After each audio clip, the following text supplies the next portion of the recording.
a tener. Nos vamos a contactar con Federico Frost Campelo. Él es especialista precisamente en procesos cerebrales de los consumidores y vamos a hablar con él del comportamiento de la gente. Federico, buenas noches, gracias por atendernos. Hola, buenas noches, Diana, ¿cómo estás?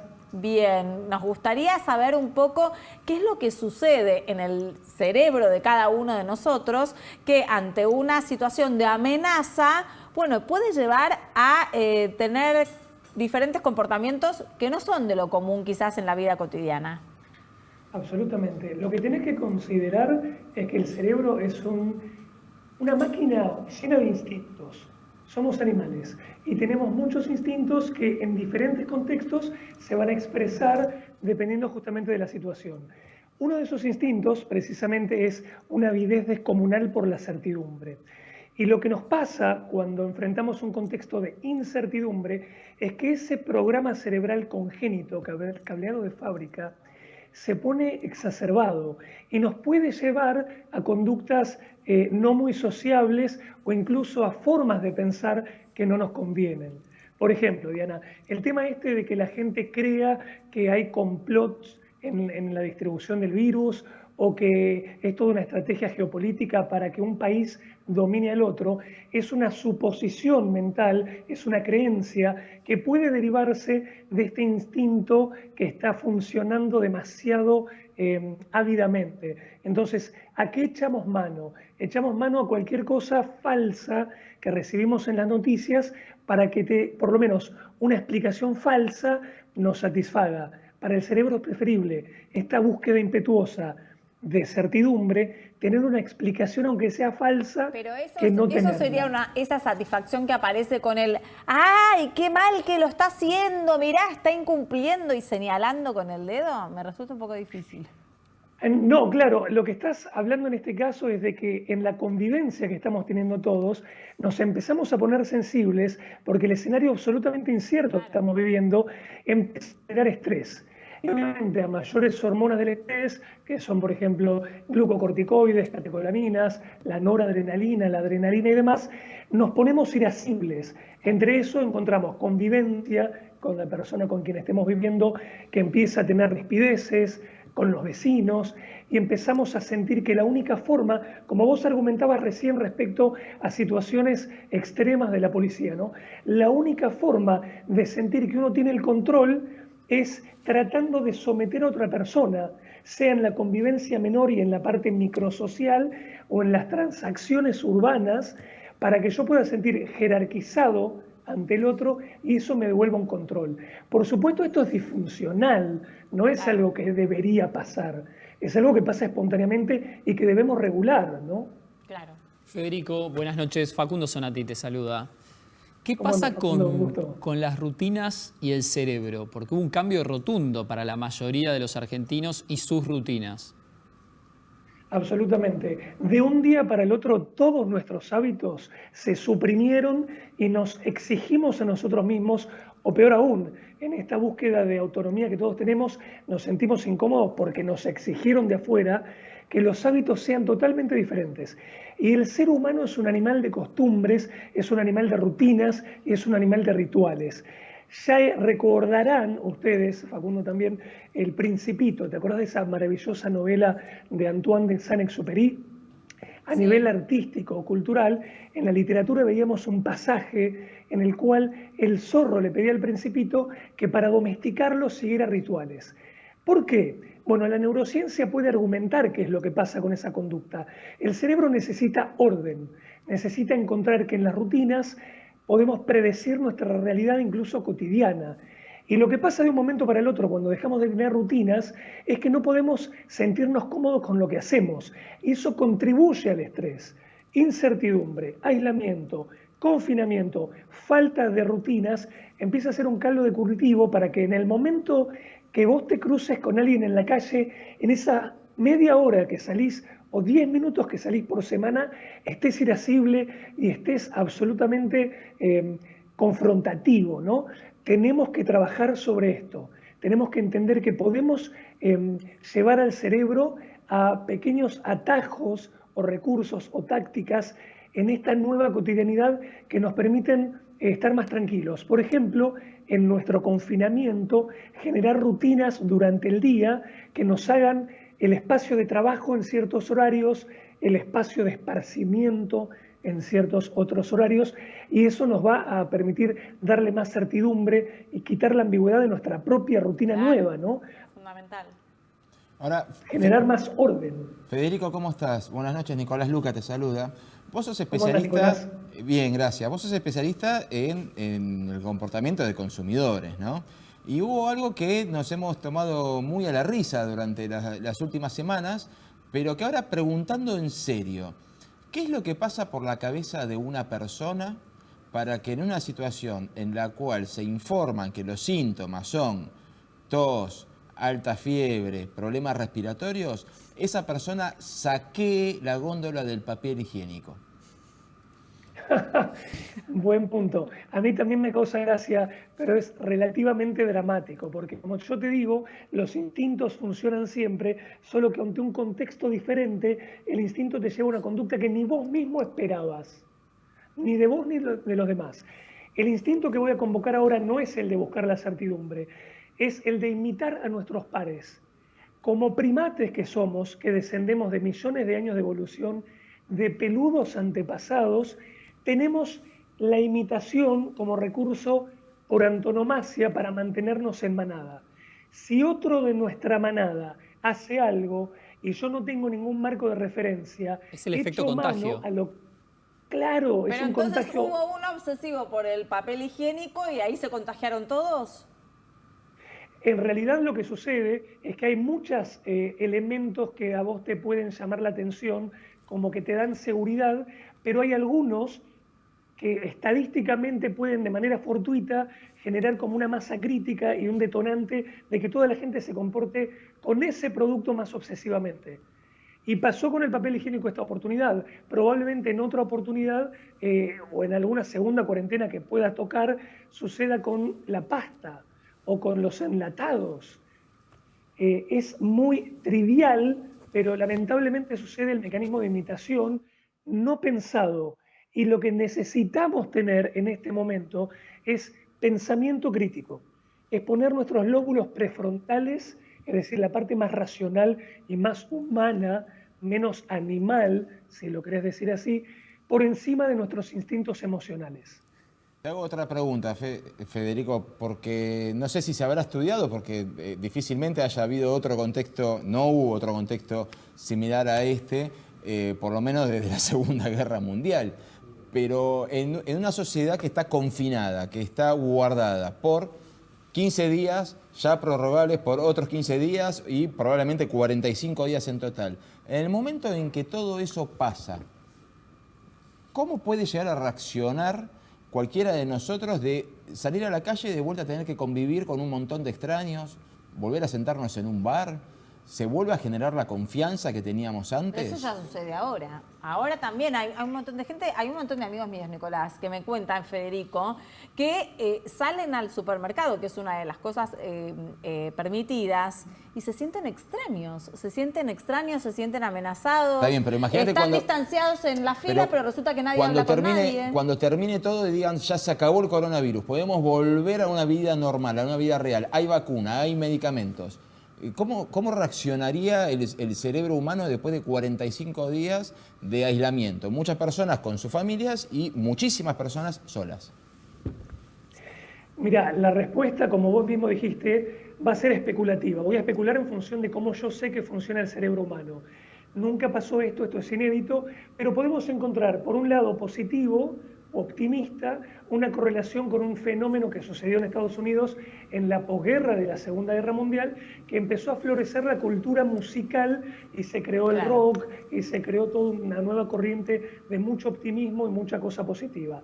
Pero por otro lado, los boomers, puedo especular, claro, ahí está, puedo especular que puede haber un fenómeno no tan optimista de elasticidad que estudia mucho la economía de la conducta. Por ejemplo, está demostrado que aquellas personas que tienen una forma no sana de gastar su dinero, cuando ganan mucho dinero, como por ejemplo una persona que se hace famosa musicalmente o alguien que gana la lotería, pasa muy poco tiempo hasta que lo vuelve a perder totalmente. Este es un fenómeno de elasticidad que tiene que ver con que nuestras conductas pueden oscilar, pero retornan a un punto elástico intermedio al cabo de un tiempo. Y eso nos volvería a llevar, después de unos meses, a ser una sociedad que otra vez vuelve a tener los mismos conflictos de siempre, que no aprendió nada y que tiene las mismas problemáticas.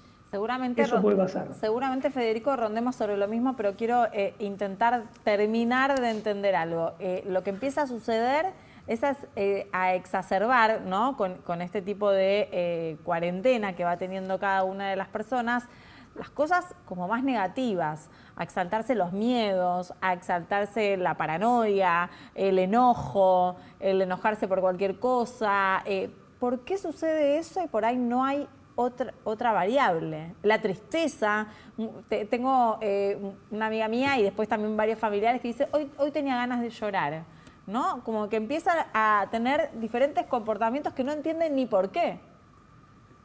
Totalmente. Ante una situación inédita, nosotros no esperamos comportarnos como nos comportamos porque nunca tuvimos una versión de nosotros mismos en ese contexto. Entonces estamos también aprendiendo a cómo somos. Es dramático el hecho de que una persona no pueda saber lo que le pasa. Cuando una persona llora sin saber por qué, cuando una persona se siente angustiada y no entiende lo que le pasa, eso es muy complejo porque justamente contribuye en un círculo vicioso a la incertidumbre. Ya bastante incierto es el contexto como para yo sumarle la interpretación de que yo no tengo ni idea de qué me está pasando a mí, no puedo mapear la realidad y eso genera más estrés. A mí me gustaría que recordemos que como somos seres sociales, la contención, la aprobación de los demás y la pertenencia es algo que en condiciones normales generalmente lo obtenemos y generan hormonas que nos dan bienestar en el cuerpo, como la oxitocina, que es un neurotransmisor asociado a ese contacto físico y a la sensación de inclusión. Y lo más optimista que puedo proponerte en una situación de estas, de incertidumbre, no saber lo que me pasa, irascibilidad, confinamiento, es que tratemos de simular, aunque sea, las condiciones de contención, aprobación y pertenencia que habitualmente tenemos. Y que echemos mano durante esta rutina que nos hacemos en el día a vincularnos por Zoom, Skype, WhatsApp, Hangouts, cualquier tecnología de visualización o llamada telefónica, de escuchar la voz de otro con colegas del trabajo, amigos, familiares. Y esa simulación, aunque no estén presentes, va a aplacar un poco nuestra sensación de desamparo, ¿no? Y va a contribuir a que podamos recuperar un poco la sensación de control, es la que se pierde en tanta incertidumbre, tanta falta de referencia, imitación impulsiva y justamente confinamiento. Vos, Federico, sos docente de ITBA, ¿no? Y también, bueno, estas situaciones inéditas, como veníamos mencionando, bueno, transforman algunas cosas, como por ejemplo la educación. Seguramente después de todo esto también transforme modalidades de trabajo, parámetros de la economía, paradigmas culturales, etcétera. ¿Cómo se va modificando todo en el caso tuyo, por ejemplo, de la educación también? Bueno, entre otras cosas que hago, soy un profe del ITBA, y estamos trabajando muy fuerte en el ITBA para ver qué continuidad le damos a los programas ejecutivos, a las diplomaturas. Hay que adaptar con las tecnologías existentes la falta de presencia física. Hasta ahora, la elección de cursos online era algo que algunas personas hacían proactivamente, pero más que nada muchas personas eligen un programa ejecutivo, un curso de posgrado, una diplomatura. No hablamos de una universidad entera, una carrera, sino todo lo que tiene que ver con la periferia de una carrera. Más que nada la gente lo elegía hasta ahora por un tema también de vinculación con otras personas que son pares y nos puede dar justamente una red de contactos. Esto ahora no está, entonces hay que encontrar la forma de agregar valor para la sociedad de manera absolutamente remota y tratar de ofrecerle a quienes preferían una educación presencial una alternativa que no queda otra, por lo menos por los momentos venideros. Lo que apalanca algo que acababa de decir yo antes, ¿no? Que es aprovechar la tecnología para tratar de sentirnos conectados. Si hasta ahora había muchas contras en toda la proliferación de redes sociales y estar todo el tiempo online, con el multitasking, la multitarea y el cansancio cerebral que eso genera, estar pendiente del celular, todos los efectos colaterales que eso tenía, hasta ahora era plausible de mucha crítica. Hoy no nos queda otra más que aprovechar la tecnología que hemos construido, las redes sociales, los recursos digitales, los recursos online, de manera positiva e instrumental. Y en eso tenemos que trabajar, todos, las empresas en sus trabajos cooperativos, las capacitaciones y la sensación de contención. Tenemos que aprovechar la tecnología y los recursos, como estamos haciendo nosotros ahora. Exacto. ¿Crees que llegó para quedarse eso o cuando se termine la cuarentena la gente va a tratar de descomprimir, aunque sea por un par de semanas, todo lo que tiene que ver con redes sociales, con conectarse todo el tiempo de manera virtual? Vuelvo a una sugerencia que te decía antes. Puede pasar que en unas primeras días o semanas haya como un fenómeno de liberación, como el adolescente que se fue de la casa y ahora vive solo, entonces no duerme en toda la noche y ve Netflix todo el tiempo y sale con sus amigos y hace cosas que no podía hacer cuando vivías con sus padres. Pero probablemente después eso vuelva a un fenómeno de recuperar la habitualidad. Hay, yo creo, un componente que va a pasar de que la sociedad va a cambiar de una manera definitiva en algo, aunque sea en un pequeño grado. El tema es que nadie sabe en qué. Entonces, ponernos especulativos puede ser muy riesgoso porque podemos fabular y contribuir a desinformar en vez de justamente ayudar a la gente a sentirse cómoda. Lo que yo sugiero es que todos veamos esto como una enorme oportunidad de aprender de nosotros. Optimistas. Yo, bueno, soy una optimista empedernida, ¿no? Pero lo que pensaba Federico, tratemos de ver el lado positivo de todo esto, cómo regenerarnos, cómo volver a reinventarnos, a aprender, a poner como prioridades en la vida. Absolutamente. Mira, atrás mío hay muchos dibujitos. A mí me encanta recomendarle a las personas que utilicen una metodología que se llama Visual Thinking. Perdón que lo digo en inglés, pero es la jerga. Lo digo en castellano. Pensamiento visual no es otra cosa más que trabajar gráficamente en entender lo que me pasa, en ordenarme, en hacer listas, dibujos, diagramas, flechitas, esquemas, de qué siento, qué pienso, qué quiero, qué ideas tengo, cuáles son mis problemas, cuáles son mis oportunidades, las causas de mis problemas, las posibles consecuencias y las amplificaciones de mis decisiones. Y eso nos va a permitir, ahora que tenemos tiempo también para autoexplorarnos, nos va a permitir transformarnos en mejores personas, tener una versión menos impulsiva, instintiva, y una versión más refinada de nuestros cerebros y nuestra humanidad, que aporta capas de comprensión y aprendizaje sobre lo que somos, lo que podemos hacer y hacia dónde vamos. Entonces es muy instrumental ser autodidactas de lo que nos pasa, porque estamos como en un laboratorio. Estamos todos aprendiendo cosas nuevas en este momento inédito.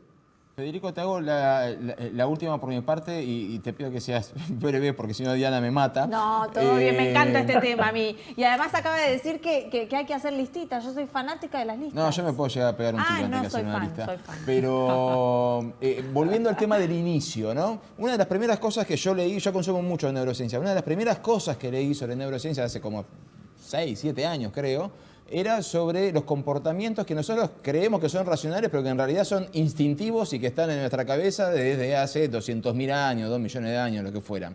¿Cómo es posible que el instinto de supervivencia, que es el instinto básico que tenemos todos los seres humanos y que todavía nos dispara la adrenalina ante una situación de miedo, haga que, con la posibilidad de salvarte quedándote en tu casa, la gente viole permanentemente ese sentimiento de supervivencia? Bien, lo que pasa acá es que el enemigo, como ustedes mismos dijeron, es invisible. Y existe lo que se llama un fenómeno de desvío del procesamiento de la realidad, que se llama desvío de la disponibilidad. Es muy disponible emocionalmente el impacto de que un avión caiga y haya muertos, pero no es disponible la cantidad de gente que está muriendo. No la vemos, está en los hospitales, son números en la tele. Entonces no tomamos noción verdadera emocional del riesgo, y eso nos permite o al revés, no nos permite tener conductas de preservación. Seguimos temiendo viajar en avión, pero no tememos en exponernos a un virus porque es invisible. Ese es el desvío de lo disponible en nuestra mente. Federico, muchísimas gracias por no nada más darnos los tips para el día a día en este aislamiento obligatorio, sino también entenderlo desde qué nos pasa en el cerebro, ¿no? Y la buena onda, la simpatía. No, sí, la explicación de procesos muy difíciles, porque uno cree que es uno, se la agarra con uno, cree que es su propia, que no le está poniendo voluntad. Se llama al psicólogo. ¿No? En realidad, ay, estoy vaga, me dice mi hermana, uy, no le estoy poniendo voluntad a la cuarentena. No, no es así, es que químicamente y el cerebro también está mandando diferentes directivas a todo nuestro ser. Muchísimas gracias, Federico. Muchísimas gracias a ustedes por invitarme.